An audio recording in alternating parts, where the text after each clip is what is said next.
व्यक्ति वो मरे जो काम करे चांडाल का, काल उसका क्या करे जो भक्त हो महाकाल का।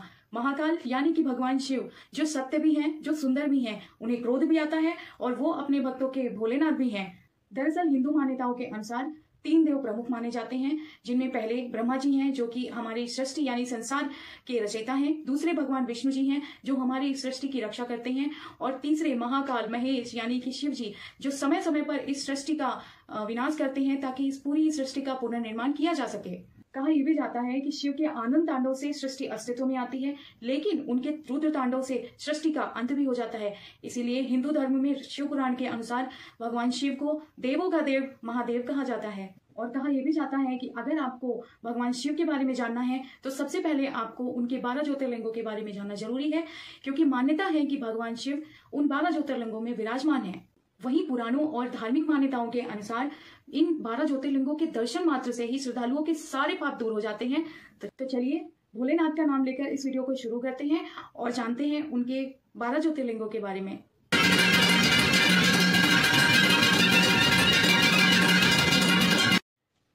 सबसे पहले है सोमनाथ का ज्योतिर्लिंग। ये ज्योतिर्लिंग गुजरात के सौराष्ट्र क्षेत्र में अरब सागर के तट पर स्थित है।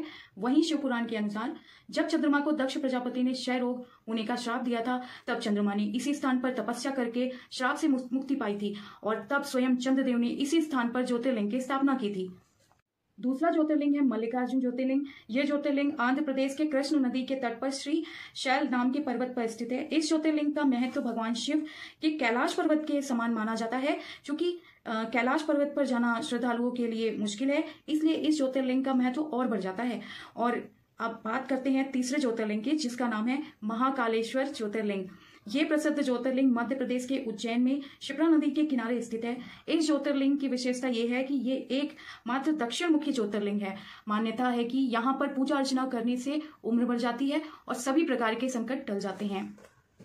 चौथा ओमकारेश्वर ज्योतिर्लिंग। ये ज्योतिर्लिंग मध्य प्रदेश के प्रसिद्ध शहर इंदौर के पास स्थित है। जिस स्थान पर यह ज्योतिर्लिंग है उस स्थान पर नर्मदा नदी बहती है और ये नदी चारों ओर बहती है, जिससे यहाँ पर ओम का आकार बनता है, इसलिए इसे ओमकारेश्वर के नाम से जाना जाता है।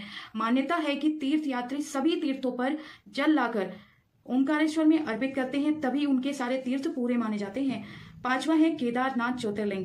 भगवान शिव का ये प्रसिद्ध ज्योतिर्लिंग उत्तराखंड में स्थित है। ये मंदिर समुद्र तल से 3200 किलोमीटर की ऊंचाई पर है। यहाँ सर्दियों में भारी बर्फबारी होती है, इसलिए सर्दियों के 6 महीने यहाँ जाना मुश्किल है। मतलब कि यहाँ पर दर्शन के लिए सिर्फ गर्मी में ही जाया जा सकता है। मान्यता है कि इस मंदिर का निर्माण पांडवों के पुत्र महाराजा जन्मेजय ने करवाया था। अब बात करते हैं छठे ज्योतिर्लिंग की, जिसका नाम है भीमाशंकर ज्योतिर्लिंग। यह ज्योतिर्लिंग महाराष्ट्र पुणे जिले में सह्याद्री नामक पर्वत पर स्थित है। यहाँ स्थित शिवलिंग काफी मोटा है, इसलिए इसे मोटेश्वर महादेव भी कहा जाता है।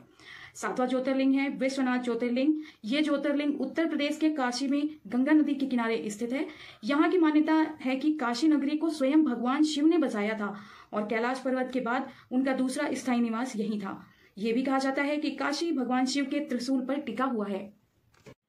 आठवां त्र्यंबकेश्वर ज्योतिर्लिंग। यह ज्योतिर्लिंग गोदावरी नदी के किनारे महाराष्ट्र राज्य के नासिक जिले में स्थित है। कहा यह जाता है कि गौतम ऋषि और गोदावरी नदी के बुलाने पर भगवान शिव को इस ज्योतिर्लिंग में आकर बसना पड़ा था। इस ज्योतिर्लिंग की सबसे खास बात यह है कि यहाँ ब्रह्मा विष्णु और महेश तीनों ही देव विराजित हैं, जबकि अन्य सभी ज्योतिर्लिंगों में केवल भगवान शिव ही विराजित हैं।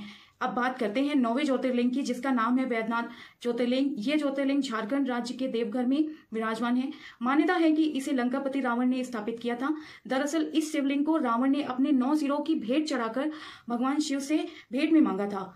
10वां है नागेश्वर ज्योतिर्लिंग। ये ज्योतिर्लिंग गुजरात के बड़ौदा क्षेत्र में गोमती द्वारका के पास स्थित है। इसके अलावा कुछ लोग दक्षिण हैदराबाद उड़ा गांव में स्थित शिवलिंग को नागेश्वर ज्योतिर्लिंग भी मानते हैं, तो कुछ लोग उत्तराखंड के अल्मोड़ा जिले में स्थित जागेश्वर शिवलिंग को नागेश्वर शिवलिंग मानते हैं। और अब 11वां रामेश्वर ज्योतिर्लिंग। ये ज्योतिर्लिंग तमिलनाडु के रामनाथम जिले में मन्नार की खाड़ी के पास स्थित है। मान्यता यह है कि यहाँ भगवान राम ने वानरों के साथ मिलकर लंका पर चढ़ाई के लिए राम सेतु बनाया था। वहीं ये मंदिर हिंदुओं के 4 धामों में से एक धाम भी है। और अब 12वां यानी कि गणेश्वर ज्योतिर्लिंग। ये ज्योतिर्लिंग महाराष्ट्र के दौलताबाद से लगभग 18 किलोमीटर दूर बेरूल गांव में स्थित है। इस मंदिर का निर्माण देवी अहिल्याबाई होलकर ने करवाया था। वहीं यह स्थान पूरे भारत में शिवालय के नाम से भी जाना जाता है।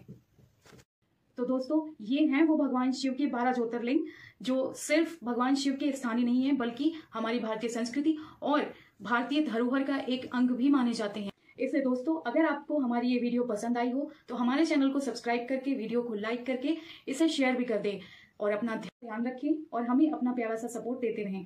तो चलिए मिलते हैं हम अपनी नई वीडियो में, तब तक के लिए हर हर महादेव।